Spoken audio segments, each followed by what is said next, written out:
आज का दिन है बच्चों का, कोमल मन का और आंखों के तारों का। मन के सच्चे ये प्यारे बच्चे, चाचा नेहरू को ही नहीं केवल हमें भी हैं प्यारे बच्चे।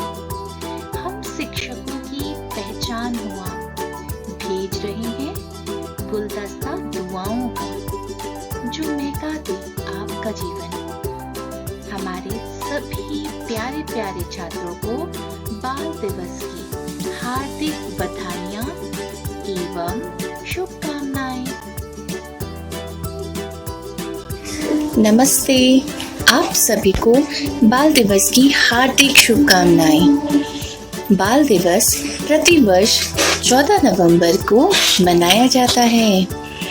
बच्चों का यह दिन जवाहरलाल नेहरू जी के जन्मदिन के उपलक्ष्य में मनाया जाता है, क्योंकि जवाहरलाल नेहरू जी बच्चों से बहुत प्यार करते थे और अपना जन्मदिन हमेशा बच्चों के साथ मनाते थे।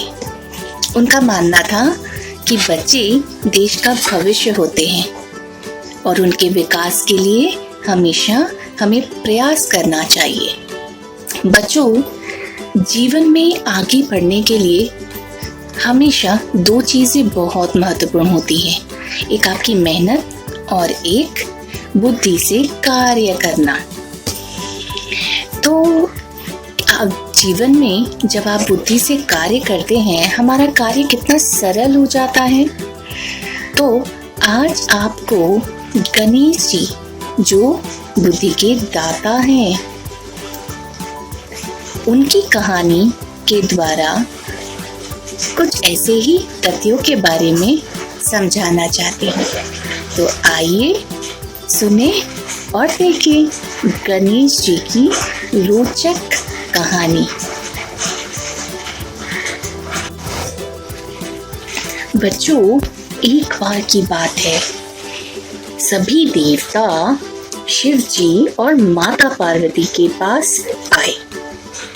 वे जानना चाहते थे कि आपके दो पुत्रों गणेश जी और कार्तिक जी, जो सर्वशक्तिमान हैं, पराक्रमी हैं, उन दोनों में श्रेष्ठ कौन है।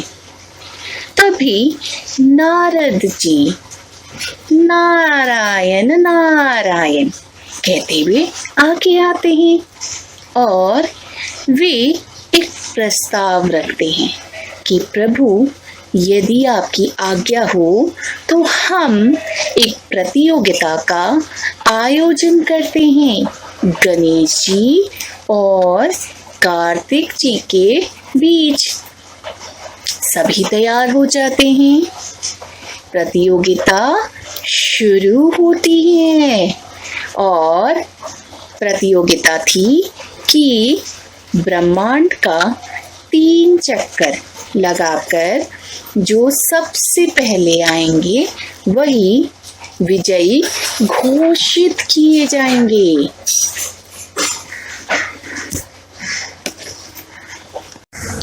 प्रतियोगिता आरंभ होती है और गणेश जी, कार्तिक जी तैयार हो जाते हैं प्रतियोगिता के लिए। कार्तिक जी अपनी सवारी मोर के साथ निकल पड़ते हैं ब्रह्मांड के चक्कर लगाने के लिए। तभी गणेश जी भी अपनी सवारी मूषक के साथ तैयार हो जाते हैं। लेकिन पता है क्या होता है, सभी देवता हंसने लगते हैं कि गणेश जी इतने विशाल है और छोटा सा मूषक है, कैसे ये इसके ऊपर बैठकर 3 चक्कर लगाएंगे इस पूरे ब्रह्मांड का। सभी सोच में पड़ जाते हैं और गणेश जी भी चिंता में पड़ जाते हैं कि क्या किया जाए। तभी गणेश जी अपने मूषक से उतरते हैं और अपने माता पिता की ओर बढ़ते हैं। सभी देवता आश्चर्यचकित थे कि ये क्या कर रहे हैं। तब गणेश जी अपने माता पिता के चारों ओर घूमकर 3 चक्कर लगाते हैं। तो सभी आश्चर्यचकित थे। नारद जी ने पूछा कि गणेश जी आप यह क्या कर रहे हैं? गणेश जी ने कहा कि माता पिता में पूरा संसार बसता है, वे हमारा पूरा संसार होते हैं, उन्हीं में ब्रह्मांड का वास होता है, वे सब कुछ हैं। तो मैं ब्रह्मांड का चक्कर लगाऊं या अपने माता पिता का? बात तो एक ही है। सभी उनकी बातों से सहमत हो जाते हैं और सभी कहते हैं ये बात बिल्कुल सही है। और इस प्रकार गणेश जी को विजेता घोषित कर दिया जाता है। सभी प्रतीक्षा करते हैं कि गणेश जी की जीत की घोषणा तो कार्तिक जी के लौटने पर ही होगी और इसी बीच कार्तिक जी भी लौट आते हैं। कार्तिक जी जब आकर देखते हैं कि गणेश जी अपने माता पिता के पास खड़े हैं तो वे आश्चर्यचकित रहते हैं। वे पूछते हैं, भैया आप बड़े आलसी हो, आप गए नहीं ना? तब गणेश जी कहते हैं, नहीं नहीं, मैंने तो 3 चक्कर लगा लिए हैं। और नारद जी कहते हैं, हाँ बिल्कुल सही, और गणेश जी विजयी है। तो कार्तिक जी कहते हैं, यह कैसे हो सकता? अच्छा तुम चक्कर अगर लगाने गए थे तो बताओ कि तुमने क्या देखा?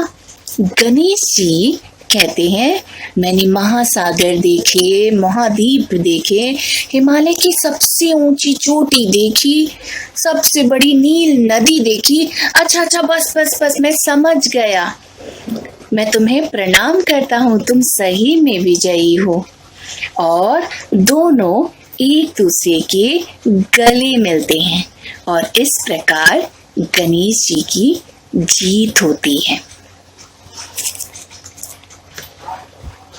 तो बच्चों, आपने देखा कि बुद्धि का उपयोग करके हम किस प्रकार कठिन से कठिन काम को भी बड़ी सरलता से कर पाते हैं।